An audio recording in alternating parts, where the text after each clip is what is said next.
This will be a two-part video. Don't think I'm not tempted to pour every single one of these and taste through them. But I do value my life and my sanity. So we're going to break this up. We're going to do the first few bottles in a sort of introduction to this set in this video, and then we'll do the last couple of bottles in a second video. All right, so let's talk about Hampden. Let's review the history and why you should care. So pay attention. This will be on the test. All right, so Hampden Distillery is in Trelawney. Was founded about the better part of 3 centuries ago, and unlike most distilleries claiming to be from the 1750s, there are still like buildings from that era. Even the stills, they're not that old, but the stills are like basically ancient. So Trelawney is the historic part of sort of north central Jamaica, the historic heart of rum distilling in Jamaica. There's only 2 distilleries left there. There's Long Pond and Hampden here. Long Pond is still under the ownership of the National Rums of Jamaica Consortium, which is kind of limited for a variety of reasons, their ability to get out there commercially. But Hampden here was bought by the Hussey family back in 2010, who made a whole bunch of changes, but the main one has been to start bottling Hampden stuff for commercial sale themselves. They also started aging some of their stocks themselves. And this is important. Like historically, what Hampden did was just they would make the rum, truck from some big blender or broker would pull up, take a tote of it, and drive away, and that was it. Now they are out there as one of the premier rum producers in the world, and it's really it's only really been in the last 10 years they've been bottling their own stuff. So why should you care though? Why? Well, Hampden makes pot distilled molasses based rums. They only do pot distilled rum. There's not a continuous still to be found on the premise. They use natural fermentation, so native yeast. If you go into the fermentation building, it is completely dark in there except for some windows up top, right? Whereas there's not a whole lot of light coming in, but that is to let the yeasties from outside come in and go into the open vats of molasses and other stuff. They want those natural yeasts. It's like growing all over the trees and the rocks and stuff outside the buildings, and they're using long fermentation periods. Anywhere up to like over 3 weeks fermentation periods, and they have a whole bunch of other kind of cane-based tricks. They are using, along with molasses and the yeast for fermentation, you will have them throwing dunder in there. Dunder is basically stillage, so sort of leftovers from distillation. You take it out of the still and you put it back over into your next fermentation batch. It's highly acidic. It's fun stuff. They use cane vinegar that they make on premise. That goes in there too. They have this stuff called muck, which is you can think of it as like a living microbomb growing in the heart of the distillery that they feed with waste, and that is also going in there. And this is all to make depending on the recipe of what they're adding, the ratios. They can make a whole range of extremely high ester rums. So rums ranging from pretty darn funky up to what Hampden themselves describe as a formative experience. And all that sounds pretty darn cool, but maybe a little bit like academic, abstract. That is where this set comes in. This is the 8 marques collection. Let's see if I can open this thing up. Whoop, whoop, whoop, don't slide. There is a money shot. We'll close that up again. So Hampden makes 8 recipes. There might be more coming, but this is the core anyways. And here they have bottled a whole set of a 200 milliliter bottle of each recipe. So bottle at 60%, so you can pour them and taste them all alongside each other. No one does that. What a flex this is. Ardbeg doesn't do this. Buffalo Trace doesn't do this. The only thing I can think of that's close to this set is the Four Roses recipe collection, but that's almost as expensive as this, and it's just like little 50 milliliter bottles. You basically have enough for like a neat pour and half an old fashioned. That's it. Like these are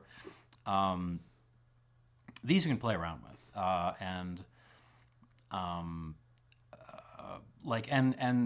this is kind of the heart of what, like, this is unaged, right? So this is the heart of what Hampden does. The aging thing, that's new to them. This is what they know. This is what they do. So if you're looking for a gift for the rum nerd who has everything, consider this 8 bottle set. The one complaint I will have about this is just cool. The one complaint I have about this, I can open this up all the way, is the bottles are wedged in there very, very, very tight when they first come. So when you take them out, you basically have to take them out, you have to lie this thing on its side and take them out almost upside down. When you do that,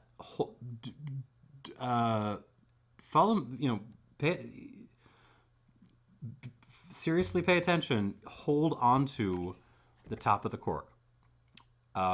Grab the other side by the punt, but you have to hold the top, even if the capsule is still on there, to pull the thing out.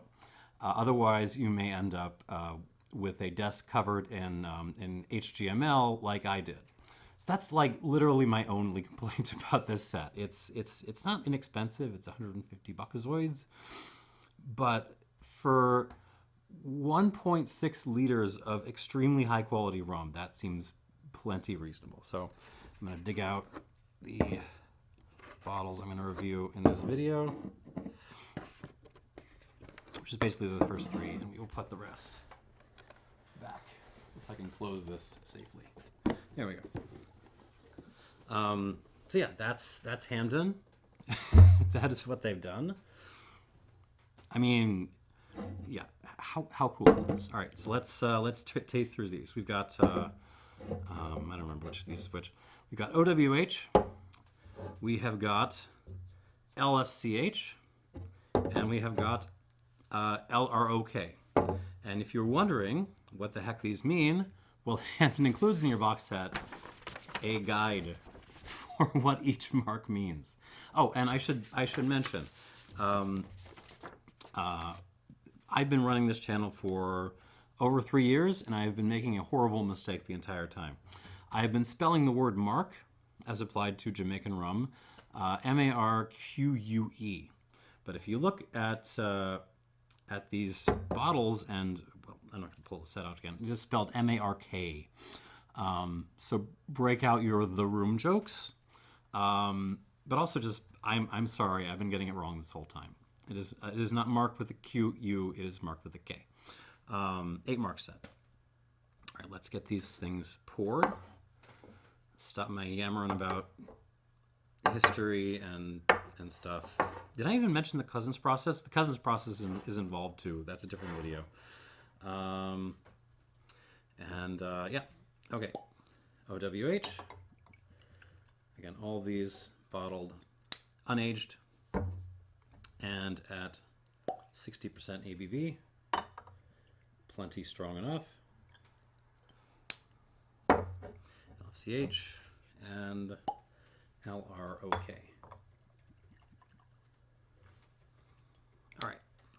starting us off is the OWH from Hampden Estate. OWH is a relatively new marque. This is so its lowest ester marque. It's 40 to 80 grams per hectoliter of pure alcohol of esters, and that's by the standards of most distilleries. That's plenty. That's a good amount of esters. But this is just where Hampden gets started. It's a new marque. This marque did not exist before the Hussey family ownership. They basically developed this themselves, and it's the marque which is basically just molasses and yeast and water. That's all that's going on here. None of the other tricks. So it's an attempt to do a cleaner style of Hampden. Also, only 3 days fermentation. Only 3 days. Long by Scottish standards. Short by Hampden standards. On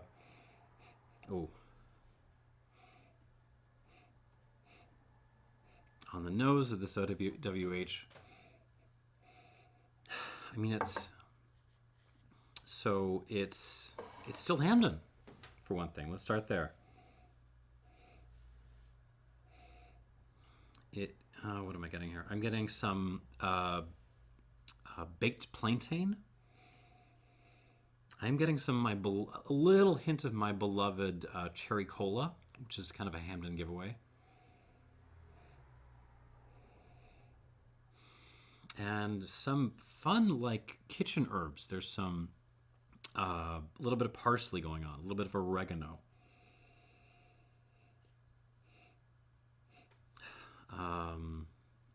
Certainly some fennel, touch of, like, green olive.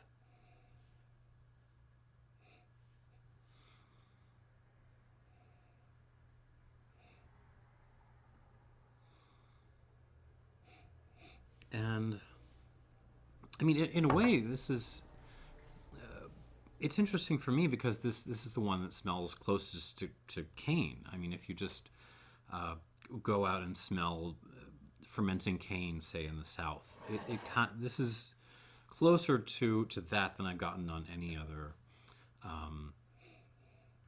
Hampden. It's still, we're not, it's not as close as like a Claren or something, but it's in that territory. A little bit of Elmer's glue happening, which is nice. All right, on the palate.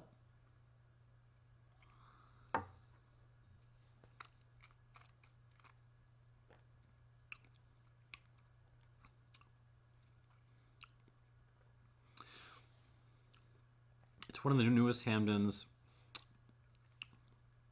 And it's just the entry point into Hampden madness, but man, this is still,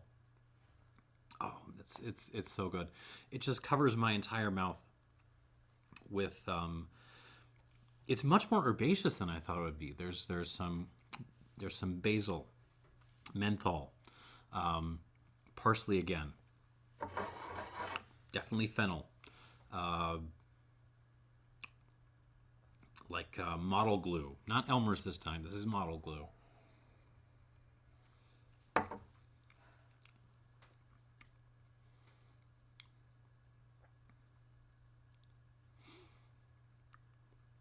Black olive this time.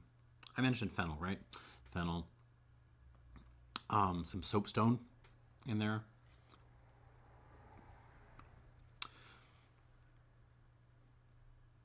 Yeah, you can tell. Like I know it's only a mere 3 days fermentation and it's relatively low ester, but the pot still character of this is really still coming through, just from the weight of this on the mouth. It's really covering my entire palate and holding there in an impressive way. Oh, did I mention flowers? There's a lot of well, it's a mix of dried flowers and maybe a little bit of lavender in there. It's on the nose too, but it's much more pronounced on the palate.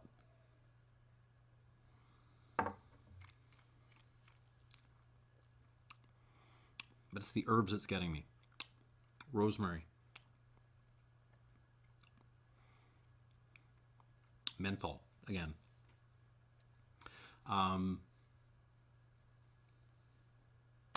I mean, I'm not the only thing I'm not getting here that for Hampden wise is the cherry cola. It's not really present on the palate, but this is a really good unaged rum anyhow. Like they just don't miss over there. All right, I'm gonna give this a couple of squirts. We'll come back to it. 3, 4. Yeah, let's do 5.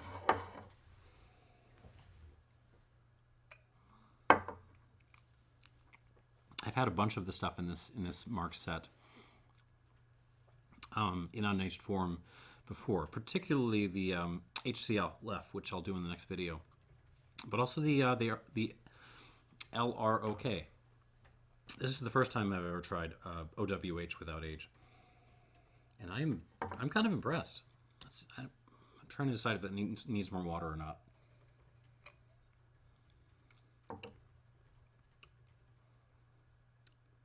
I'm going to leave it there. All right, moving on to the LFCH. This is also a marque created, it's basically just a decade and change old, created by the Hussey family. Same kind of story as OWH. It's just molasses, yeast, and water. The difference is it gets an extra day of fermentation, and that kicks the ester count up to, what does it say? 80 to 120 grams per hectoliter of pure alcohol. Ooh. So there's other people on the YouTubes that are much more capable than me of talking about the chemistry of the microbial chemistry of fermentation. But basically, the longer you keep fermentation going on, the more you're going to stress the yeast, right? Because they're eating up all their food source, and that's kind of forcing them into panic mode. That's where you get a lot of those fun esters from.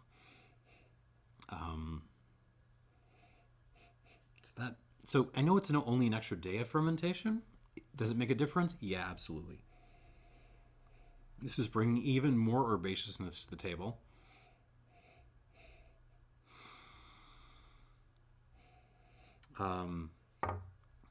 Basil, which I wasn't really getting on the nose before, but it's definitely here. Menthol, even some spearmint. Cherry cola is still there.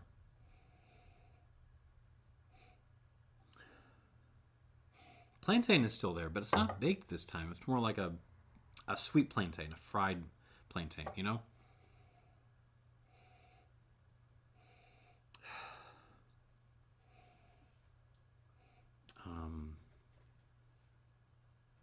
Some kind of tropical fruit. Hard to nail down. I'm going to say kiwi in there.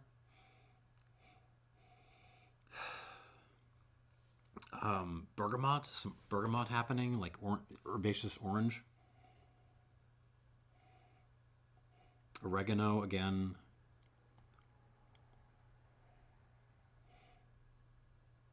And there's the fennel, and there's the olive. A little splash of seawater in there. A couple of rocks, a little bit of gravel.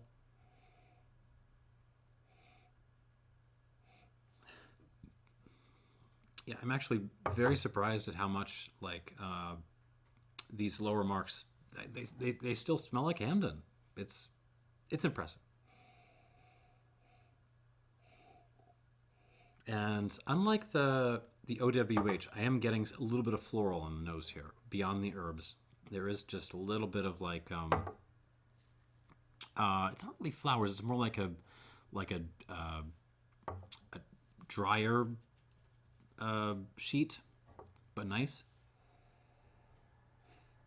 Yeah, let's leave it at that. On the palate,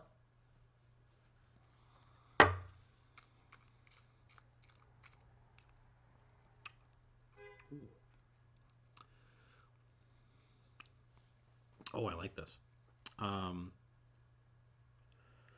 Again, it's a cleaner style of Hampden, but it's very herbaceous and very, very, very fun. Yeah, definitely menthol, basil, oregano. hints of like almost a wild mint. It's mint, but it's not domesticated mint. This is like it's wild mint maybe.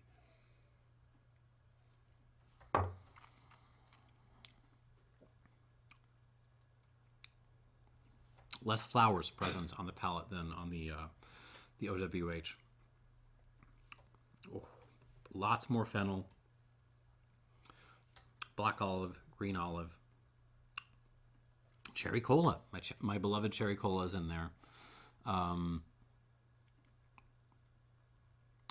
Banana peel. Little hint of pineapple. Very, very subtle.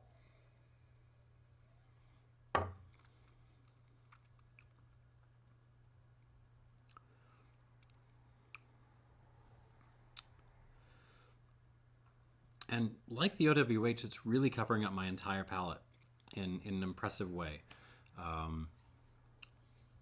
was expecting to be to have my mouth dominated by the higher ester marks, but I don't know if I was expected to be hit this hard.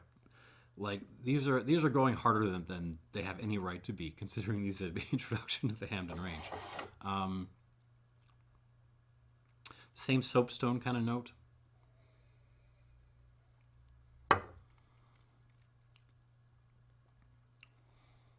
Yeah, the combination of like leafy herbs and fennel is really, really working for me. This is very good. All right, I'm gonna give this a couple squirts of water. We'll come back to it. 1, 2, 3, 4, 5.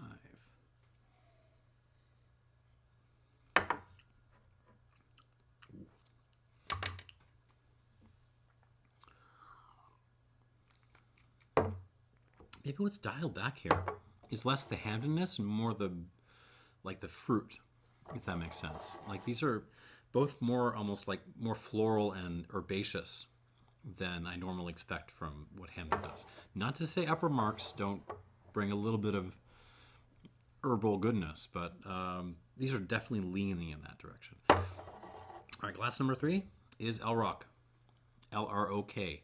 And this is for most of its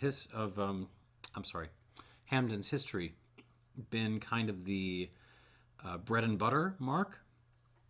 This used to be their entry level recipe. It's created.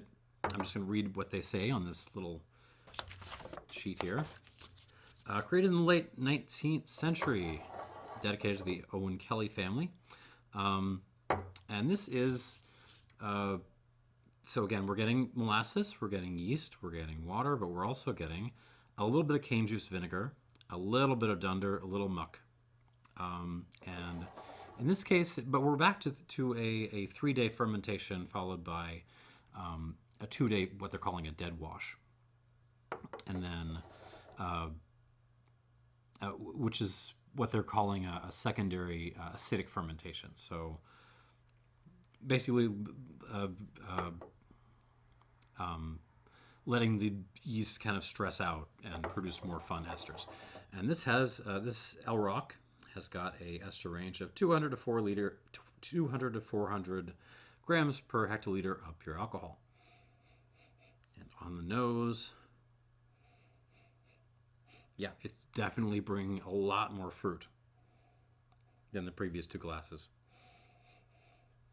Oh.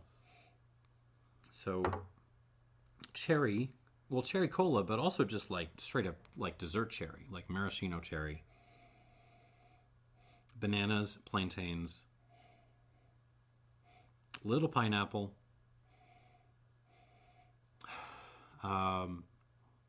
flowers, but it's not dryer sheet this time. It's more like fresh, like wild field flowers. Touch of grassiness to this too. Fennel, gravel again, maybe like just crushed soapstone. Definitely a dash of seawater.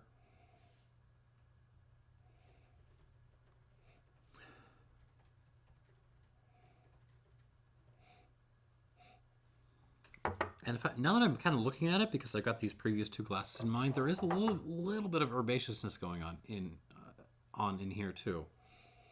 Little touch of like a muddled basil sort of thing.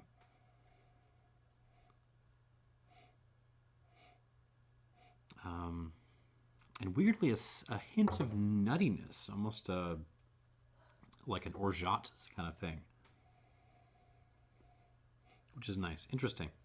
All right, on the palate, here we go.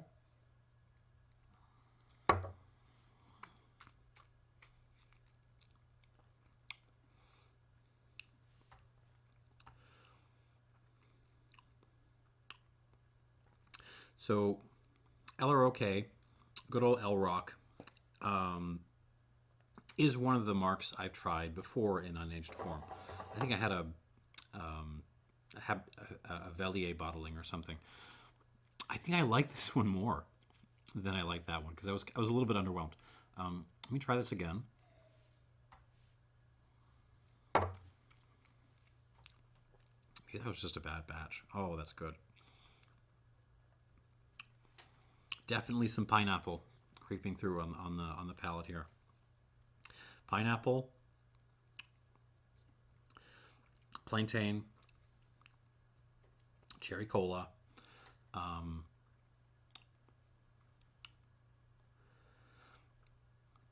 Actually, it's not just pineapple. It's almost like pineapple upside down cake, which is a note I more associate with Foursquare of all things. But here it is on a Hampden.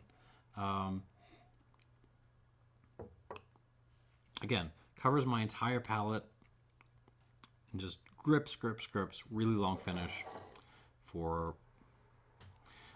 well, in my brain I was going for something that has never seen oak in it before, but you have to stop thinking like that because oak is not the only thing that can make for a really satisfyingly long finish. Sometimes it's just a really, really good distillate can do that. And in this case it is.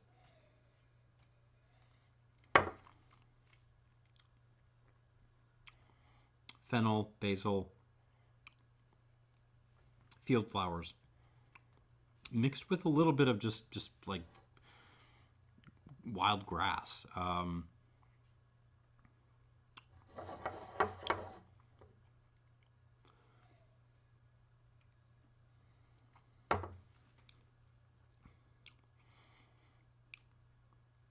Oh, that's terrific. A little bit of molasses coming through now, actually. Not blackstrap. This is like good, high quality, like golden molasses. So yeah, overall, it still retains a little bit of the herbaceous qualities of the previous two glasses, but we're definitely throwing a lot more fruit in there, which you would expect because, they're throwing all this other. They're starting to throw all this other stuff in there, which is highly acidic, and that's going to produce a lot more fruity notes. Yeah, I'm enjoying this. Let's add a little bit of water. We'll go back through this set of 3. 3, 4, 5.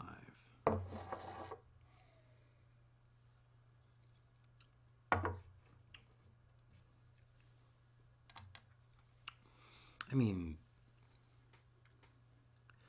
yeah. What am I gonna say? I've been saying since pretty much the start of this channel that Hampden might be the best distillery pound for pound, the best distillery in the world right now. Not to say there's not a ton of distilleries doing good stuff right now, because there is. But if you're looking for something that's got like worldwide availability and producing things at this level, like, and at this volume, like there's not a lot out there that is hitting as hard as this stuff is. And this is, again, these are the basic marques. These are the lowest 3 marques they make. This is the easy stuff. All right, back to the OWH. Now that I've added some water. On the nose.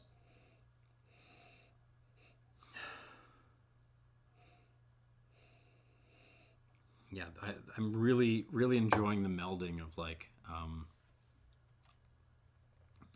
just beautiful plantain and flowers and just Elmer's glue. That's really fun. I mean, it's definitely a softer, more delicate nose than these other two glasses, but that is not to say there's not a lot going on here.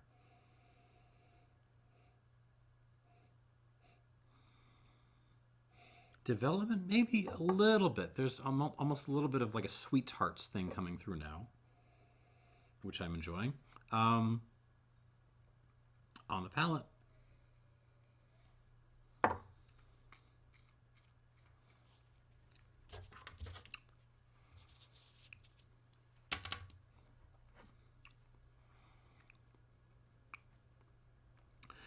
On the palate, pretty much the same as it was without the addition of water. I mean, it was like just covering up my whole mouth and gripping like crazy. And it still is covering up my whole mouth and gripping like crazy.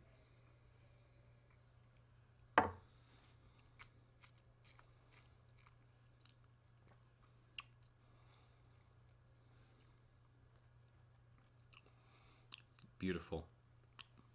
Just floral and mineral and just very, very precise pinpoint.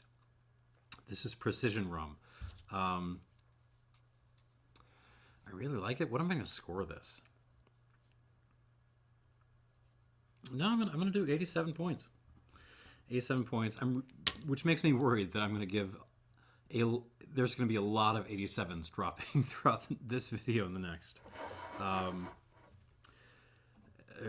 Yeah, okay. Let's. I want to give a few things some 84s and 85s, and a few things. I want to give a few things some 90s. If everything gets the same damn score, even though they're all like these are quite different from each other, right? If everything gets the same score, it's no fun. I cannot. All right, I'm nosing the LFCH now, and I cannot get over like just how herbaceous this is. It's great. Oh, that's terrific. Again, not a ton of development with the addition of water. Maybe there's a hair bit more sweetness creeping through on the nose. Maybe that fried plantain thing is played up just a hair bit more, but you know, it didn't need improvement. This is already a really good nose. On the palate.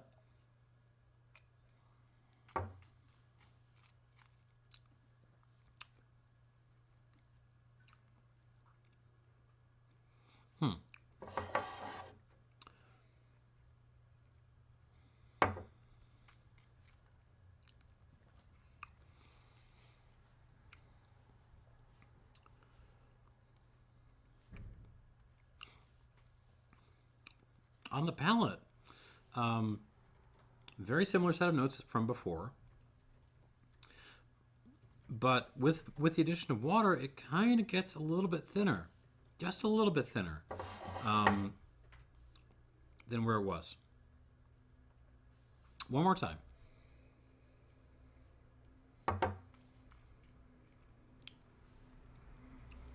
Yeah, that's really interesting. It's got a good arrival. Herbs, flowers, a little bit of fruit, and then there's lots happening kind of on the back end here, like an herbaceous kind of almost medicinal Ricola-like thing happening back in my throat. But then like in the middle of my mouth, there's a little bit of a hole happening. Like there's just not a ton of action there. It's enough to bug me a little bit. I'm going to give this an 87 minus. Which is weird because in a way, this is my favorite nose of these three. At least so far. We'll go back to the LROK in a second. Oh, it's a good nose. It's so very different from what I've had in the rest of the Hampden range. Anyways, 87 minus. The mouthfeel with water is bugging me. And now the LROK. Sorry, LROK. I'm going to have to get used to that. Ooh. Okay, with water, there's some blueberry creeping through. So along with the pineapple cake I mentioned before, we're getting some blueberry pie in the mix. Some lemon peel, actually, as well. Nice, good development with the addition of water. Slightly floral, a little bit of oolong tea.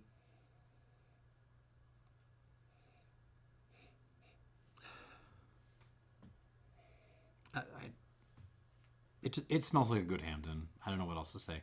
On the palate,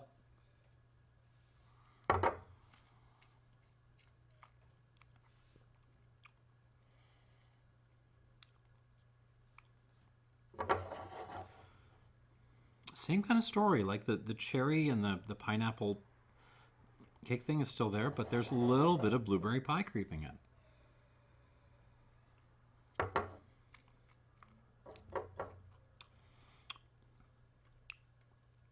The flowers are in the house, the minerality, the fennel, the olive. But yeah, there's that little hint of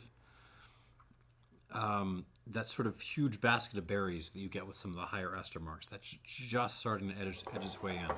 We're going to see a lot more of that, I am assuming, in the next video.